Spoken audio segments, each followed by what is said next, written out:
keep it moving.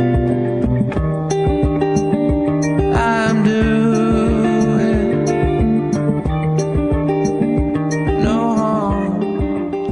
Geology. Geology?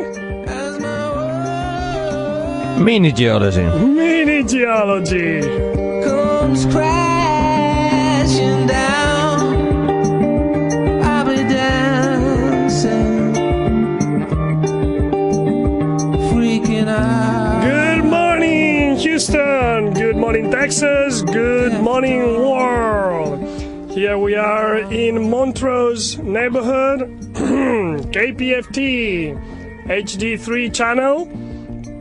This is a program about geology, news about geology, debates, and interviews. This is Daniel Minizini here today with Pato Desjardins. Pato. ¡Qué alegría! That's so nice. Good morning, when we wake Daniel. up so early and we see a friend at the station. That is so cool. Yeah, it's early morning today in Houston. I'm surprised, Daniel, you're awake so early for a radio. I think this is the only way that will get you out of bed at this time, you know? And I'm the only thing that makes me go to sleep a little bit earlier. Knowing that you had to speak in KPFT, eh? KPFT Houston. Here we are, so lucky to be at this radio station that is Austin Asa, and we would like to listen from you. So if you are a geoscientist, a professional related with geology in the environment, in the energy, in the space, write us at minigeology, MINI geology @gmail.com. Or just visit minigeology.com, which is a YouTube channel where I interview great geologists, and then I uploaded them for you, that you can listen to them and have great new ideas. So today, what I would like to do is to talk a little bit about the problem, the issue, the debate of the fracking. So to talk about that, I'm going to have here a good friend of mine, Patricio, that is going to help me with that. What I did during these last days was to investigate, be informed about this hot issue about hydrofracking, also known as fracking, or technically hydraulic fracturing.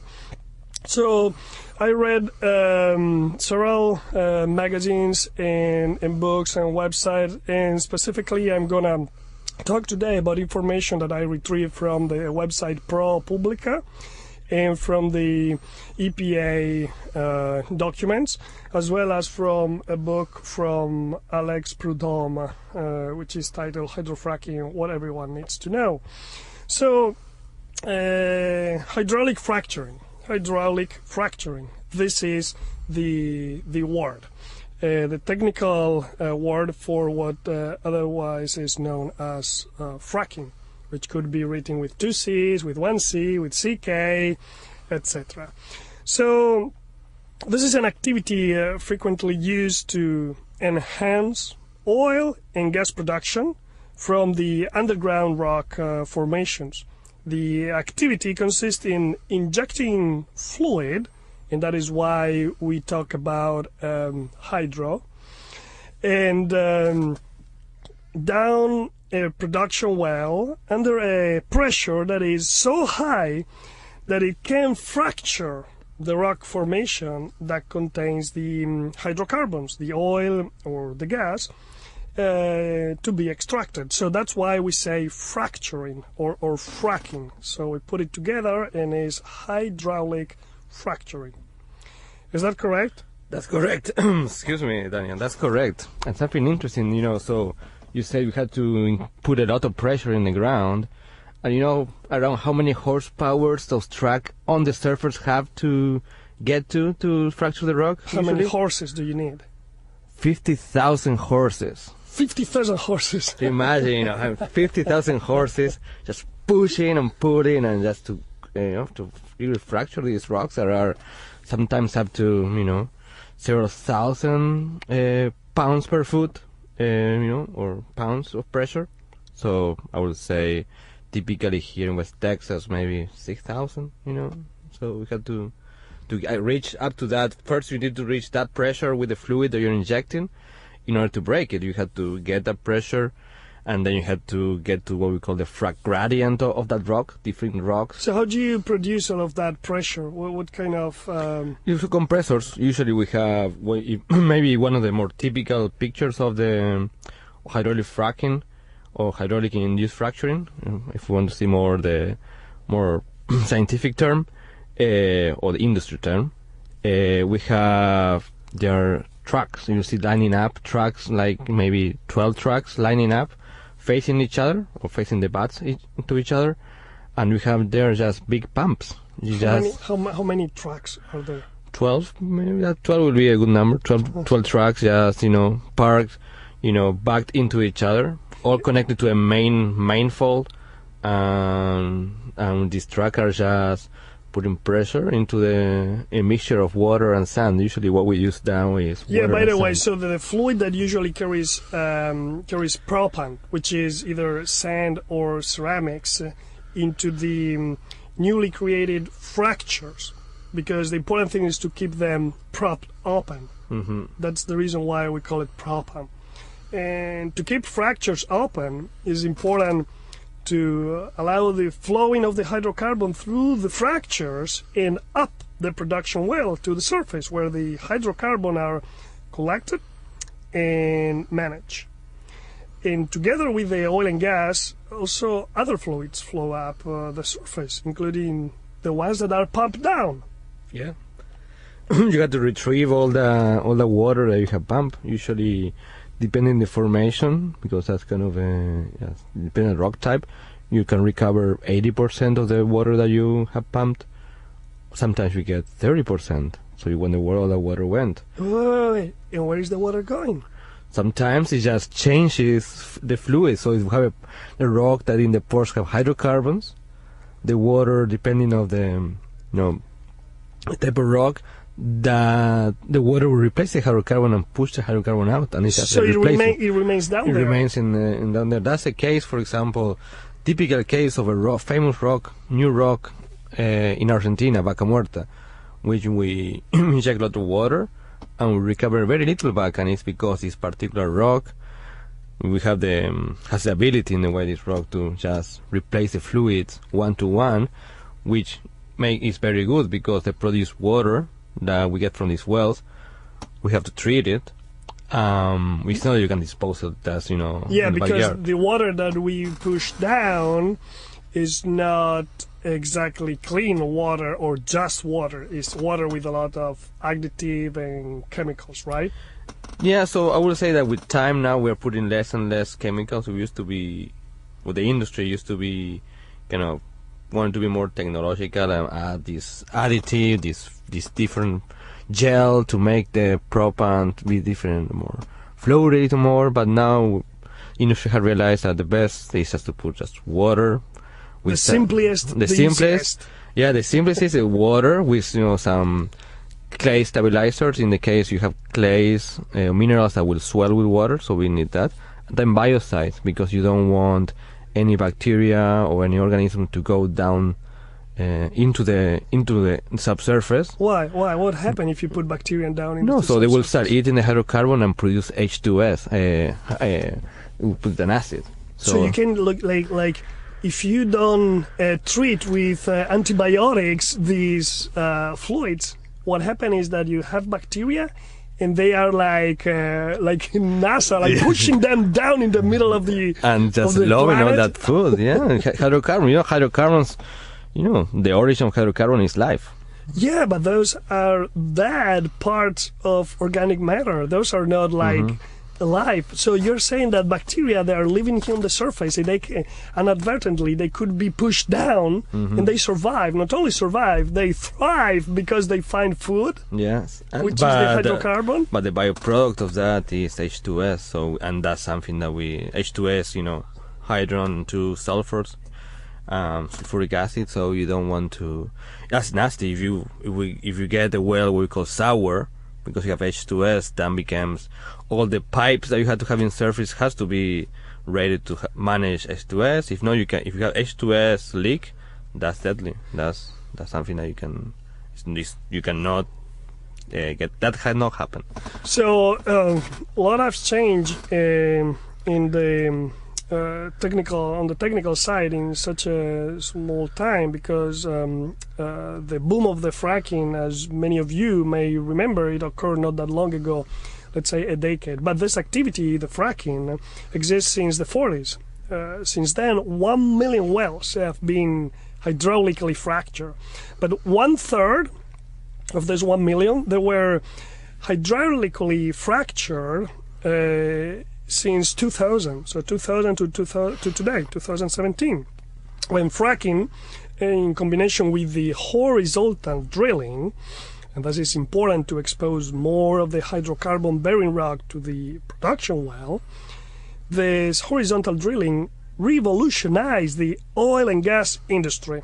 And this is when they gave this revolution, gave birth to the unconventional plays. And among them we have the notorious Marcellus Shale, which is in the northeast of the United States in Pennsylvania, the Bakken Shale in North Dakota, also going a little bit on the other side of the border in Canada, the Eagle Ford here in Texas, and the Vaca Muerta that you were talking about in Argentina, which, by the way, is one of the very few places where you can commercially develop some play unconventionally, right? Yeah, that's correct, and that's kind of the.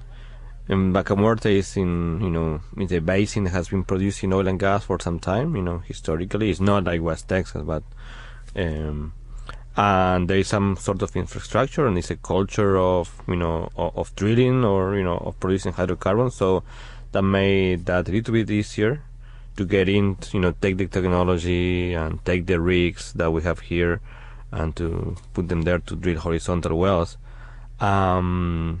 This is very curious that only one important unconventional play exists outside of North America, and is in Argentina. Yeah, it has to be there, right? It has to be the best, right?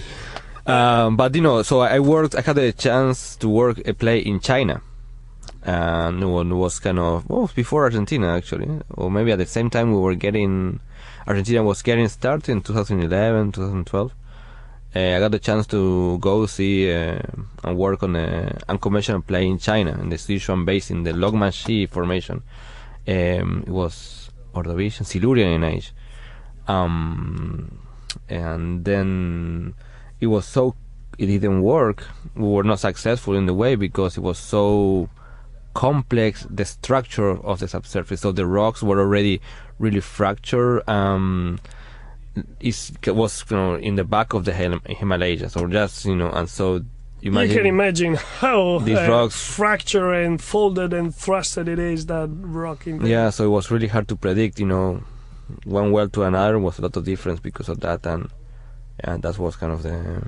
So yeah, there are many other parts in the world where you could develop this kind of reservoirs where you need hydrofracturing, but some technical issues or social and economic issues, they don't allow those plays to be developed. But in general, a lot of new wealth has been generated because of this new technique.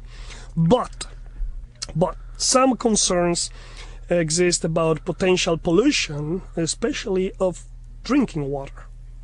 In fact, the fracking occurs also within areas having sources of drinking water. And specifically in United States, these areas, they have 12 million people. So this is one of the main issues of the hydrofracking, or let's call it fracking right now, for the sake of ease. So the EPA, which is the United States Environmental Protection Agency, analyzed the relationships between the fracking and the drinking water resources in the USA.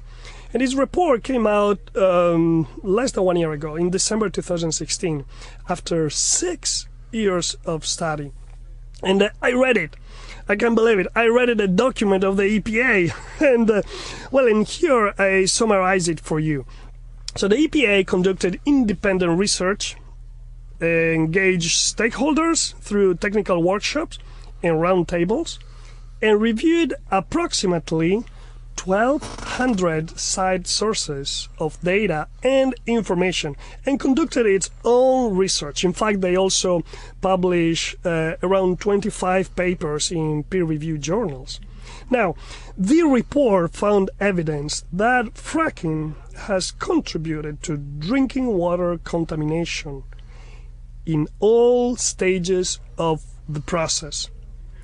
And there are many processes during the hydraulic fracturing. Well, they discover that the fracking has contributed to the contamination of drinking water all along these processes.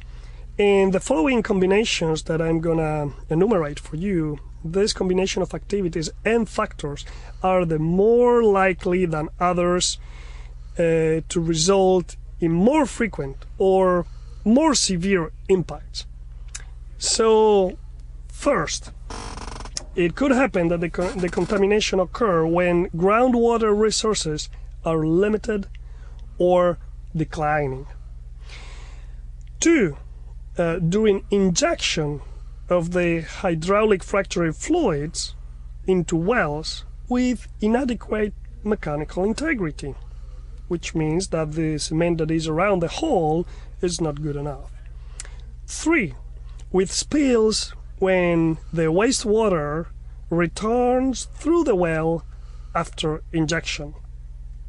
4th, with discharge of inadequately treated wastewater to surface water. 5th and last of these main points, during the storage of the wastewater in unlined pits, resulting in contamination of groundwater resources. But what happened? That because of data gaps in this 6-long-year research, it was not possible to fully characterize neither the frequency of the contamination that we talk about, nor the severity of its impact. So this was the summary of the EPA report. So they are telling us again that there is contamination, but because of the data gaps, it's not possible to understand the frequency of this contamination or the severity of it. So future efforts could include, in order to try to solve this situation, easing the data collection. Right now it's almost impossible to find the locations of the water withdrawals or water extraction. It's difficult to find the locations of the wells where takes place the stages of chemical mixing, well injection, and produced water handling. And it is very difficult to find the exact below-ground location of the hydraulic fracturing of the fractures growth, the location of the disposals of treatment residuals. Another future effort could focus also on more info on locations of drinking water resources, water monitoring in areas with frack wells, or targeted research programs to better characterize the environmental fate and transport and human health hazards associated with chemicals in the hydraulic fracturing water cycle. For example, water quality data needed to compare pre- and post-frack. Another future effort could be to improve studies on below-ground fluid movement, so doing some studies on the modeling and try to understand better how these molecules of water they move down there. And so information on the chemicals in the in this mix of water and other ingredients, chemical identity, frequency of use, toxicological properties, transformation once injected underground. Well, for example, the well operators, they claim at least one chemical as confidential at more than 70% of the wells. So, altogether, this missing information represents a significant data gap, the data gap that the EPA was talking about, and that makes it difficult to fully understand the severity of potential impacts on drinking water resources. Patricia, do you have any thoughts, any thing that you want to add, or maybe just describing us technically the processes that they occur during this thing that we call fracking? So there are several stages in there. So you have to imagine that you're using a lot of water, so you are transporting a lot of water to a location that you can start like that, and you are using a lot of sand, or I should say sometimes ceramic, that you have to transport all those to locations. So I think that's the first thing, is the transport of the material to location. And if I don't know if you have been to a site or to the Permian Basin or somewhere in dislocated with heavy activities, there are a lot of trucks and it's a lot of movement, and is when you see the impact on that on the society, on the territory, it's big. This has a big footprint. Okay, has a really big footprint, and especially when we're talking developing, maybe drilling. Their goals in average, let's say, it will be maybe 8 wells per square mile. Okay, so that will be a good goal. So you're drilling 8 wells in 1 square mile. So this is 10 times more than the conventional way to drilling? Yes, that will be... Or even more? Yeah, even more, and depending if you have several horizons that you want to stimulate, as we would say, to produce a hydrocarbon, it's a big footprint on that particular place, and maybe that's not related to, say, water contamination, but yeah, because you have all these trucks and you have all this going on in there. That means that there is a lot of impact on all that has a footprint. Then you say drinking water. So I really like how you mentioned all the possible contaminations sources, or how you can contaminate that. So one, it starts I think to be preventive, or everything starts with the operator. So who operates these wells and how That is very true. In fact, in the documentation, it is shown that it depends a lot on the responsibility of each company or operator, and generally that could bias the entire perception of the industry. Yeah. So, for example, you have an operator that doesn't do second checks on their cement bonding. Maybe you missed your casing is not well cemented in the area that has to be. That is, especially in the upper section where you have your surface casing that is protecting the water, and this is your first line of defense. So some companies, I would say, tend to be the bigger ones, have at least 3 lines of defense between the well and the source of and the rock formation. The rock formation. At least 3, especially when you have. So it's kind of an onion, and you have at least 3 layers of protection. Especially when with the groundwater. So, but it all depends on the operator how much they want to cost cut. Remember, right now we are in kind of very low price environment for. Relatively low for the industry, so everybody is cutting costs. So this is a very crucial moment where we should be very careful about what's going on. Yeah, more than ever. This is if everybody is cutting costs, you can you are jumping some hoops or cutting some corners somewhere that and can compromise. Instead of 3 layers of protection, you put 1. One, because we can. And if you don't put any protection, you know what's going to happen. You're going to have a baby. Yeah, it happens, Yeah. But imagine that. So that's one, the protection with the formation, and how well you take care of that, and that's when we drill the well at the beginning, right? But also when you drill and plan a location, okay. You have to be aware, we have been drilling in the U.S., vertical wells, for a very, very, very long time. There are some wells There are holes that maybe they were not during those times properly cemented near your wellbore. And what if you frack a well and you stimulate and you were not aware there was a vertical well next to it, and then you frack into that, and then it's a straw to the surface.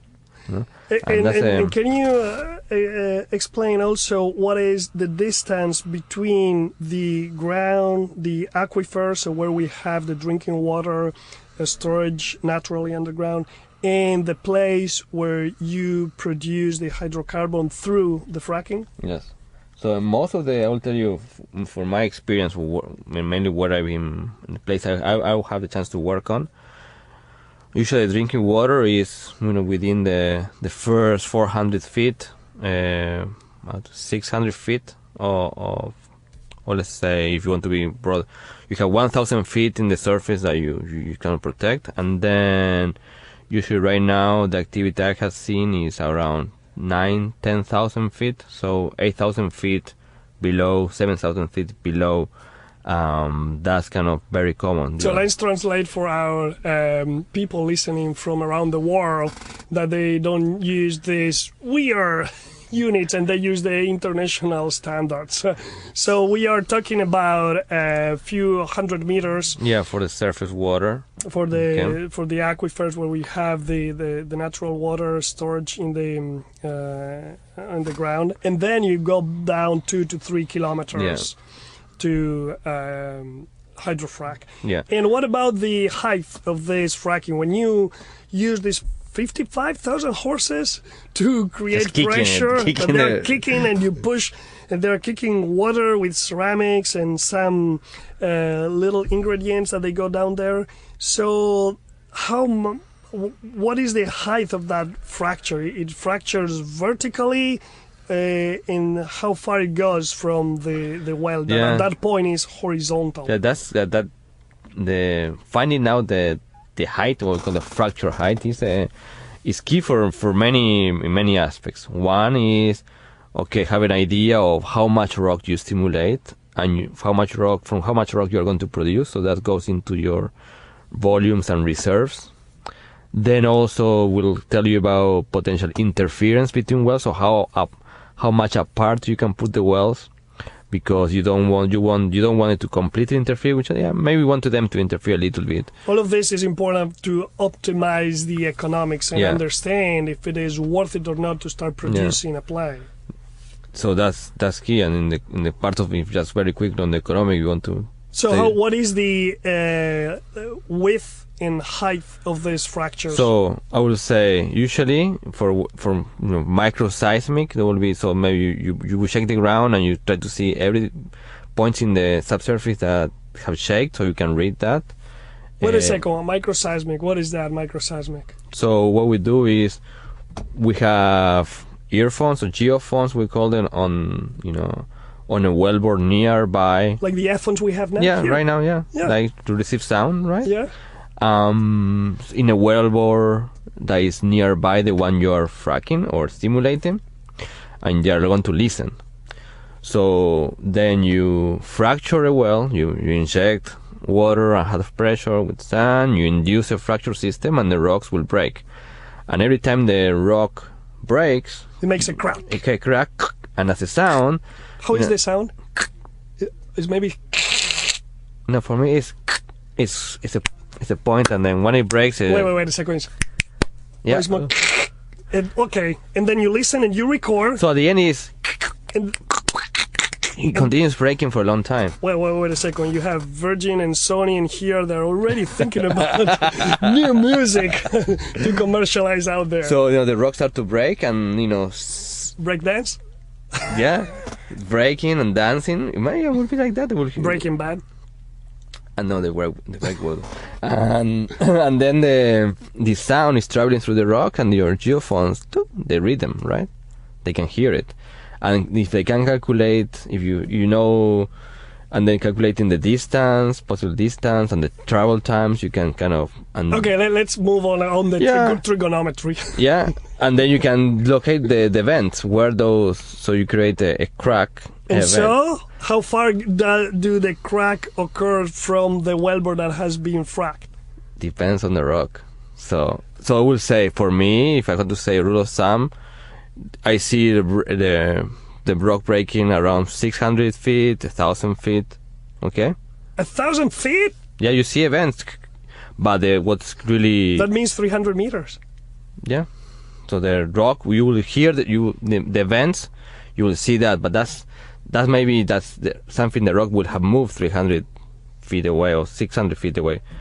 But then what you actually estimate effectively is around, I will say, maximum, rule of thumb, maximum, you say 300 feet. That's what you use as a rule of thumb. Okay, how much, in the high case, how much I can stimulate vertically, 300 feet you can. Okay, and that is important for industry because that 300 feet are the ones that are going to produce the hydrocarbons that are in the rock. Yes. But from maybe the environmental point of view, it is important that you go up other 500 feet, so altogether 800 or 900 feet. It's because that is where the human activity is affecting the rock. Yes. So around 900 feet from the wellbore is going to be affected by the human activity through these fracks. Yes. Okay, and in those places is where the ceramics and propan and chemicals that we put in the water, they arrive, right? Okay, so it is, I see it as we need to balance now, right, the request of the energy that is going on in the world and the potential pollution. So that's why we know a lot about the economics in the hydrocarbons that are needed for energy in the world, but we don't know that much about the potential of the pollution. And so identified impacts generally occur near hydraulically fractured oil and gas production wells and range in severity from temporary changes in water quality to contamination that made private drinking water wells unusable. So the EPA report comes a year after the agency declared that had found no evidence that fracking had led to widespread systemic impacts on drinking water resources.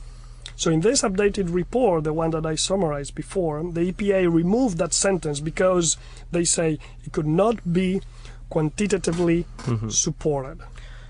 So now, Daniel is unfortunately been working now with the Department of Energy and the National Laboratory through the Gas Technology Institute of America. So it's a government-funded project in which they found a location in Texas, in West Texas, in the Midland Basin, and they did joining different companies. They put all money to do a diagnostic test, in which includes better understanding how much rocks we break, but also, what is important, is a lot of a big environmental impact study related to that. Knowing how much of the fluids that you took to surface to the location remain in the environment, how much surface water contamination, how much the air changes around it, and that's kind of the study is on progress right now, but it's bringing good insights to everybody because all the data will become public to address that data collection, that data information gaps. There's an effort right now to, as from the Department of Energy to focus on more collecting data and better understanding, the impact on all the activity in the locations. So I put together in here some of the views that are pro the fracking, and there are a lot. So there's a lower energy price, first of all. So the companies, they substitute the gas for coal because gas is cheaper. And industry has been nevertheless victim of its own success. So the extreme production from these shales that we enumerated before, they created kind of a glut that dropped the average price of gas from around $9 per unit. The unit is million British thermal units. So it was around $9 in 2008, and it dropped to $2.75 in 2012. And it dropped to $2.60 in 2015. Today is a little bit above $3, I think. And these are numbers that they come from the EIA. So, and then the gas products like methanol and ammonia, they are key ingredients for fertilizers. So they affect also food prices. And another gas product, the ethanol, has now substituted the naphtha, which is derived by the oil, while the ethanol is derived by the gas. And it has substituted the naphtha to create plastics. So also plastic prices are affected. This is amazing. So the industry, they changed their model and their infrastructure. Instead of producing plastic from oil, they decide to change everything, all the industry that is behind the production of plastic through oil, and they invented something new to create plastic from gas. So in the end, cheaper raw materials, because of the gas, there are cheaper raw materials for the farmers, for the automakers, for the builders, in general for everybody that uses these basic things that are food, energy, and plastic. So the lower gas prices, they affect energy independence, and that is a very important point for the U.S. administration. Like many of the countries, they try to today to be very protective on their own communications and their own energy resources. So that's important. And then there are more jobs also, like the API, they document that there were created 600,000 new jobs in 2010, and they estimated 3 million in total in 2020. That comes from the analysis of the Citigroup. Well, with all of this, also the income of the workers is going to be higher. And also in general, there are also more revenues. So studies also, again, from the Citigroup, they say that these unconventionals that they work through the fracking, they will add up to 3% of the U.S. GDP and trillions of dollars in tax revenues, which is a consequence of that. And another positive is the reduction of the greenhouse gases, because the power companies, as we said, they substitute gas for coal because gas is cheaper, and gas emits 50% less CO2 during the power generation. Although there is not reduction of the greenhouse gases if the fracking activities, they produce methane leaks or methane escapes, because methane is way more powerful than CO2 as a greenhouse gas. And on the other side, the cons of fracking, we have already talked about the potential contamination of the water, but reports of lax oversight in an industry that was in its infancy has led to press scrutiny. And so the press is always there looking with an open eye, the industry, and therefore the public alarm about the possibility of exploding wells or man-made earthquakes, which we didn't even talk about, as we say, the aquifer contamination associated with health problems, and also the climate warming methane leaks. So these are the main points that are not really against the frack, but there are doubts that the fracking is producing them. And the trade secret provisions shield the industry from the public disclosure of these chemicals in the fracking fluids. The lack of clear answers from industry leads to the lack of complete information. And this, in turn, pushes people to speculate and make assumptions. So a lot of the debate is based on speculations and assumptions. Mm-hmm. And that is why I think that we need a little more clarity. And there's a proposal in here by the International Energy Agency, the IEA, and this proposal, this suggestion for oil and gas producers to make peace with their adversaries and move forward, it comes from this book, Hydrofracking, What Everyone Needs to Know by Prud'homme. And in the International Energy Agency suggests that the industry in general should take common sense steps. So they enumerate them: improve transparency about the chemicals they use, engage communities better, monitor the wells more effectively, and toughen the rules on well design and surface spills, manage the water supplies carefully, and reduce the methane emissions. And the International Energy Agency reckons that implementing such measures would add just 7% of total well cost, and would go a long way towards pacifying the critics. Yep. What do you think about that? No, I think, transparency is what will, could, ease lots of people's concern.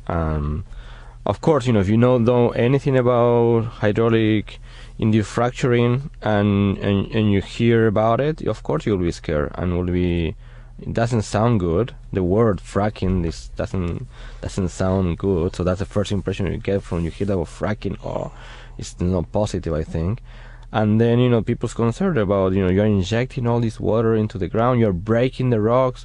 It's kind of, in the first impression that you get is, I would say, it's negative. And the people that don't know about anything about the process or the industry or what's behind it, of course, people is concerned and has a negative press.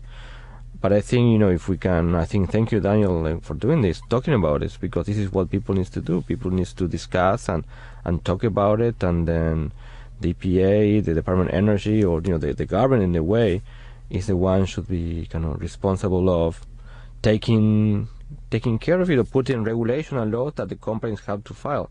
For example, we were talking about different companies right now.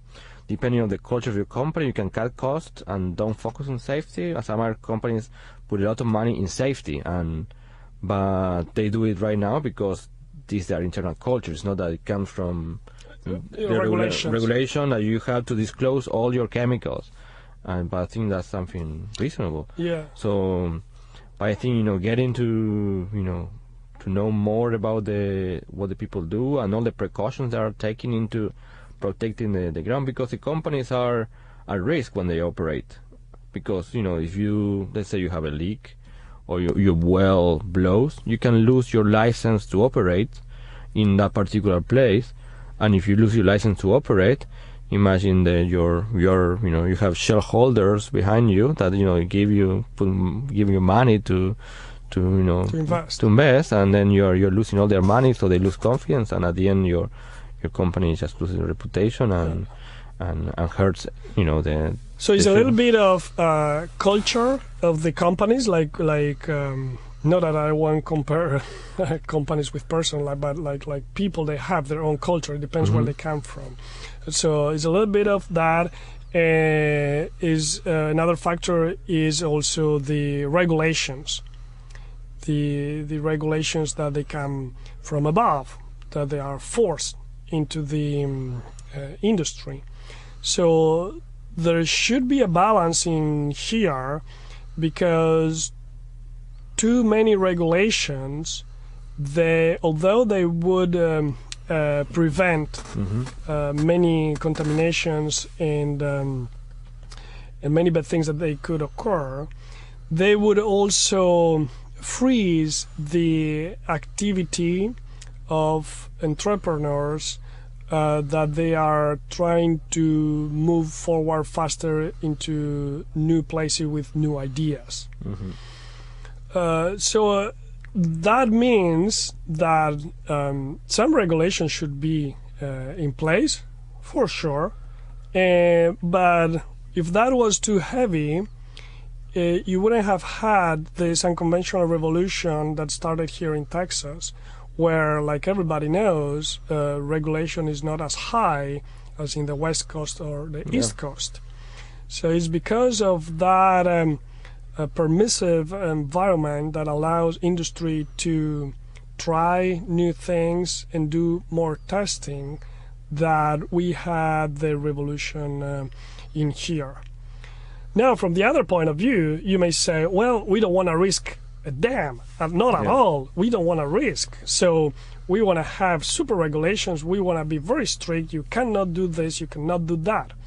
So at that point, I think that the nature of the beast of industry would move away from these areas and would go to test and experiment elsewhere, probably in other countries where they don't have regulation at all. Something similar to what happened with the movement of industries abroad, where salaries are lower and human rights are non-existent practically.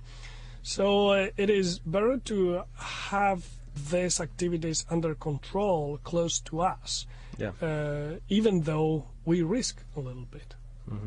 And in here, I have a clip that I would like to play. It's a clip about from the late Mark Pagani, a great professor that he was at Yale University, and he talks about the non-advocate reputation. Here I met him in one course in central Italy, and let's see if you can listen to him. Hi, Mark. Yes. I see you're director of the Climate and Energy Institute. I am. Yes, at Yale. I think it's an important thing to do. You know, Yale is an important university. It has a reputation around the world, and so having a voice from Yale speak about climate issues and energy issues, which are arguably the most important issues of our lifetime and perhaps the next several generations, then I think it's a good contribution. So I take it seriously. So it is important to have a good reputation to talk about this topic. Yeah, I think you have to have not just an important reputation, but you have to have a neutral reputation. You have to have a non-advocate reputation because it's such a divisive issue. What is the most difficult thing to handle in your position as a director? I think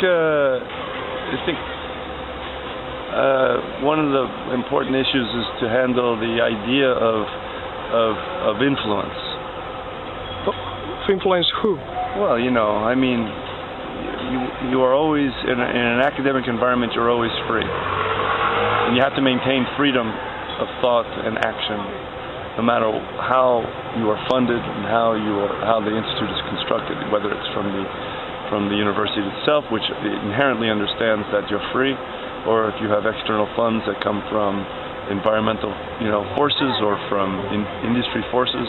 Everything you have to be free as an academic, and so that's something that needs to be maintained perpetually. So how do you do it? Above all, how do you influence your collaborators to maintain this freedom? How do I influence my collaborators? Yeah, how do you teach them to maintain? No, I think that in the context of academic research, it's assumed, from the beginning that it's free. You're free. It's really the relationships between science and money where it has to be clearly stated. So the Climate Energy Institute is mainly one of the keywords is being interdisciplinary. Yeah. So the nature of climate and energy is something that involves everybody, and everybody contributes to the story, and everybody contributes to the problem. Everybody contributes to the problem. Everybody contributes to the solution. So you have to have all the disciplines, interacting, in a way that allows for some kind of solution that you can implement on the ground. There's social issues, there's scientific and technical issues, there's legal issues, everybody has to be involved, but they have to be involved very quickly because there's not a lot of time in order to solve this problem, before the damage is irreparable. Okay, so that was a piece that you can find in minigeology.com if you want to listen again to Mark Pagani. Mark Pagani, he was non-conforming and he had an intense drive and creativity and the commitment to do what's right. So those were the colors of the late Mark Pagani, professor at Yale University, where he looked for solutions to the problem of the climate change with the understanding of the ancient and past climates. And Mark, he died battling a lymphoma on November 18th, so less than 1 year ago. The legacy of his activity is amazing, and I'm so glad that we have a little piece, a little video clip where we can listen to him and we can think about every single sentence that he announces, and that he is kind of continuing teaching us. It has been an honor when I was there following one of his classes, were amazing. It was so funny and deep, and he was able to connect all the dots, not just about different disciplines of earth science, but also about the world, the society, the economy, the politics. A great Mark Pagani. And here in this interview, we were in one of the pedestrian streets in central Italy, even though some cars and trucks, they were passing through. We were having a nice drink, I remember, a Negroni, and we were talking and chatting. At some point I record what he was saying, and in the background we were in a pedestrian area with on a balcony, kind of a terrace, and we were looking at the Apennines and the mountains.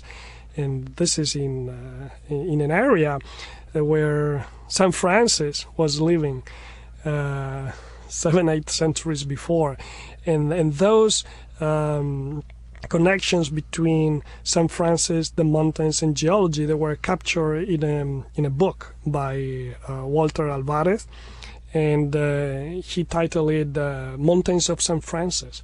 So this is a little suggestion for you to read something that is not too heavy or scientifically driven. The Mountains of St. Francis by Walter Alvarez. Have you heard about it? No, I never heard about it. So. That is amazing.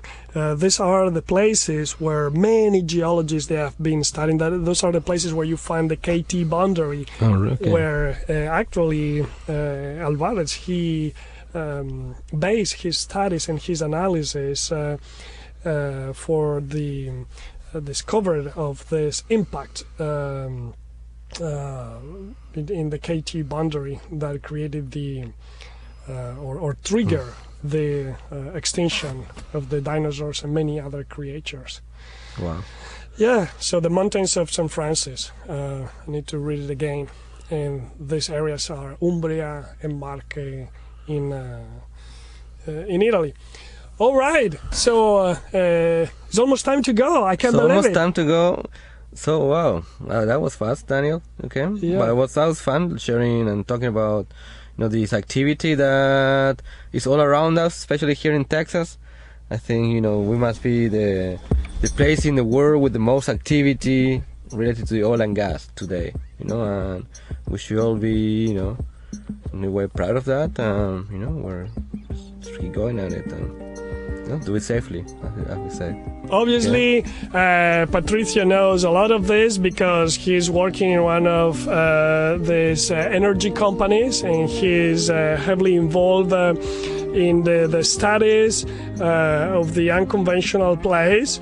He's a great geologist, a friend of mine, and I'm so lucky to have people like him around here that they wake up at 6 in the morning to come here to the station, knock at the door and say, "Hey, Danny, I'm here. Do you want to talk about something? Do you want to talk about anything? Yeah, let's go." Yeah.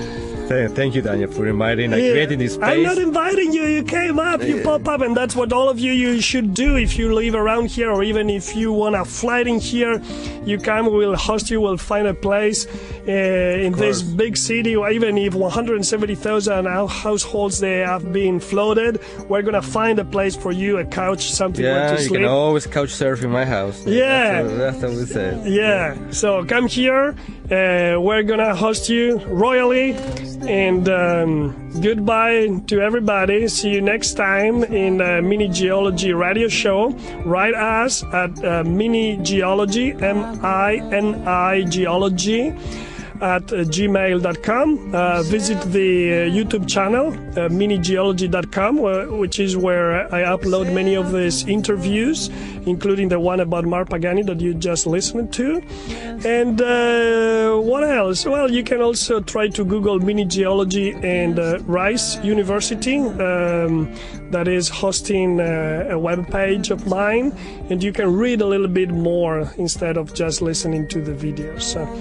And this is KPFT HD3 channel. Thank you so much to this radio station that without much they open arms and they host me and they welcome me in here in this beautiful Montreal. Daniel, are we still in during the fund drive? We're still in the fund drive. So guys, you are geoscientists, that you have deep pockets or shallow pockets, but I know most of you they have deep pockets with respect to our listeners. Please pledge and call 713-526-KPFT. Please call and allow us to remain on the air at 713-526-KPFT. And this is very, very important to allow us to come here and talk freely and allow you to come here and talk freely. So join the conversation. Thank you very much. Bye, Patricio. Bye-bye, Daniel.